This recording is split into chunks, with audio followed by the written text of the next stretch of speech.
Comeback అంటే ఎలా ఉండాలి? మన SRH లా ఉండాలి.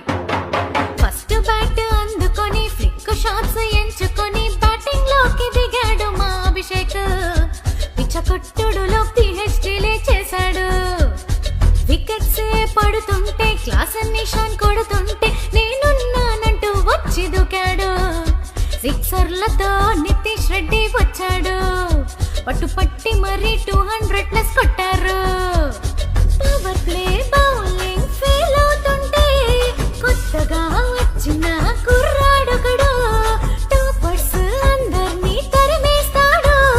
ఫస్ట్ ఓవర్ లోనే గెలిపిస్తాడు. వచ్చాడు వచ్చాడు కమిన్స్ మామ వచ్చాడు. ఇకపై బౌలింగ్ లో చుక్కలు చూపిస్తాడు. Sun Risers Hyderabad